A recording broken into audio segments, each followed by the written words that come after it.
በተኛውበት መተሽ ተሸክመሽ እንደው ከባድ ነው ስትይ እንዴት ነው? ከዚህ ግን ተመረሃል በመድኃኒዓለም ነው። ከዚህ ግን ሰው ማድረግ ነው አይደል ስራ? ፀሐይ አርጎ ስለፈጠረኝ ቤተሰብ ማን ነው ግን እንደዛሬው ደስ ያለው ዳጣና አቢጌል በአንድ ላይ ስላየናቸው እውነት ለመናገር በጣም ደስ ብሎናል።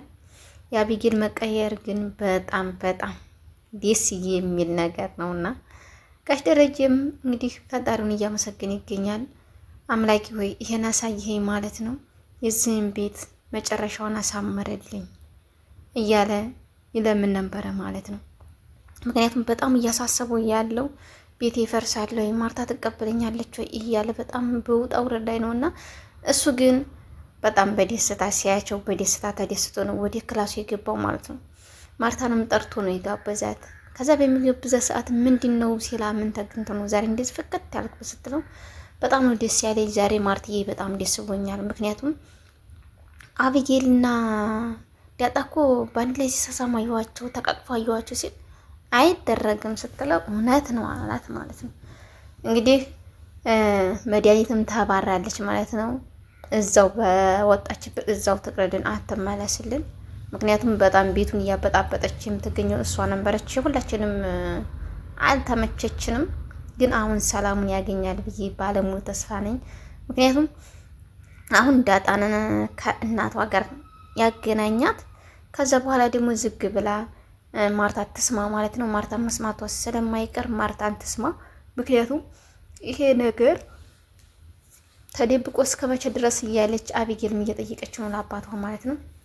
እንግዲህ ለምን አልተናገርሽም አቢጌልን ራሱ ደረጀ ለምን አልተናገርሽም እስከዛሬ ድረስ ብሎ በሚጠይቅባት ሰዓት አባዬ እኔ እኮ እንደዛ ምለው እውነተኛውን ተከትዬ እንጂ የሰው ጉዳት ሳይጎዳኝ ወይም ደግሞ የሰው ስሜት ሳይሰማኝ ቀርቶ አይደለም፣ ግን እውነተኛውን ስለምጋፈጥ ነው ምናምን ብላ ስትመልስለትም እንግዲህ ምን አለችው መሰላቸው? አንድ ምሳሌ ነግረዋለች እዚህ ላይ ማለት ነው። ለእሱም ሳይሆን ለእኛም ምሳሌያችን ነው።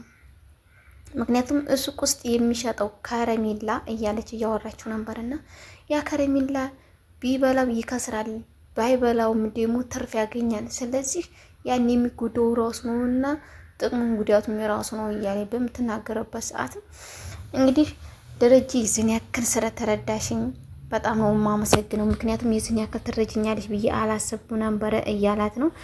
የእሷ መርዳት በጣም የሁላችንም ደስታችን ነው። እውነት መናገር በጣም ያስደሰተች የአባቷን ጭንቀት የአባቷን ስሜት ተረድታ እዚህ ደረጃ ላይ ቁማ ስናይ እህቷን ደግሞ ዳጣን ደግሞ በሰላም በደስ ብሏት እንደተቀበለች ስናይ በጣም ነው እውነት መናገር የተደሰት ነው።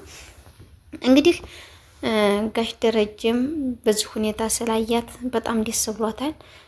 ዳጣና አቢጌልም እህትና እህት መሆናቸውን ሲታወቁ ለምንድን አልነገርሽኝም እስከ ዛሬ ድረስ እያለች በምጠይቅባት ሰዓትም ነው አቢጌል እኔ እኮ ያልጠየቅኩሽ አንቺ እየጠረጠርሽ ነበር፣ እኔ እንዴት ብዬ ልናገር? በዚህ መካከል አባዬ እኮ ተጨነቀ ምናምን እያለች ትነግራታለች። እነሱ ተቃቅፈው እንደዛ ሲጫወቱ ባየ ጊዜ እንግዲህ በጣም ደስ የሚል ዜና ነበረ ማለት ነው ስናየዋል ነው ዛሬ። ምክንያቱም ዳጣና ሰላምን ተገናኝተዋል። እናትነቷን ልትገልጽላት እያለች ነበረ ማለት ነው። እንግዲህ ወይ ተናገር ወይ እኔ ልናገር እያለችው ጋሽ ደረጀን ትናገራለች ማለት ነው ሰላምዬ። ምክንያቱም አንተ ካልተናገርክ እኔ እናገራለሁ፣ እኔ ማለት እንደዚህ ሁና እንድታይ አልፈልግም፣ ፊቴ ሰምታ እንዲቦርቅ ነው የምፈልገው እያለች ለጋሽ ደረጀ ትነግረዋለች።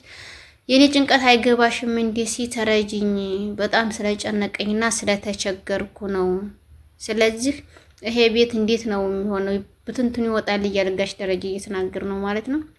እንግዲህ ሰላምዬም አሁን ቀጥታ ወደ ቤት እመጣለሁ እያለች ትናገራለች። ቤት መጥቼ ቤት ነው የምኖረው፣ እንግዲህ እኮ ልጆችም ባለኩል ናቸው እያለች ነው። እንግዲህ ማርታ ይሄን ነገር ሁሉም አታውቅም። አቢጌል ግን ጠርጥር እያላት ነው። ያው ከመጠርጠር ወደ ኋላ አትልም፣ ከመናገርም አትልም። ግን እንደዛም ብትሆንም በጸባይ ይዘዋለች ሁሉን ነገር ማለት ነው። ምክንያቱም ወንድ ብትሆንልኝ እኮ ደስ ይለኝ ነበር፣ ዳጣ እህትም ስለሆነችልኝ ደስ ብሎኛል አባዬ እያለች ለጋሽ ደረጀ እየነገረች ነው ማለት ነው። እናንተ እንደዚህ ተዋዳችሁ እንዴት ደስ ብሏችሁ ስላዩ በጣም ደስ ብሎኛል። ምክንያቱም የእናንተ ደስታ የልጆችን ደስታ ነበረ ማየት የምፈልገው እያሉ ጋሽ ደረጀ እየተናገረ ነው ማለት ነው።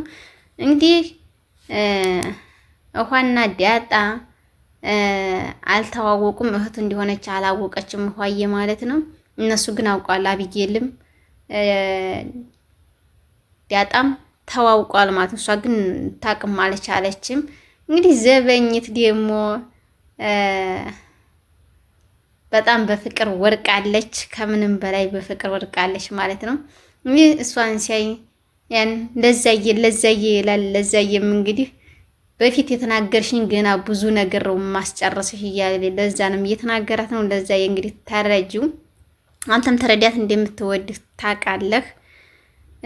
በጣም ነው የምትወድህ። ምክንያቱም ምን ነው እንደዛ ባልለው ኑሮሳ እያለች ነው ማለት ነው።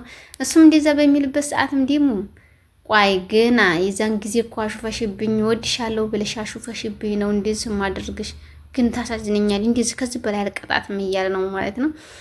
በዚህ አጋጣሚ አቢጌልን በጣም ጥሩ ሰው ሆናለች እያልኩበት ምክንያቱም ከአርጁን ጋር ማውራት ጀምራለች፣ መቀራረብ ጀምራለች። ግን አርጁ እኔ ሚስት አልሆንህም፣ ለአንተ ልሆን አልችልም፣ ምክንያቱም የምወደው ሌላ ሰው አለኝ፣ ራስ እንድጎድ አልፈልግም እያለ ተነግረዋለኝ።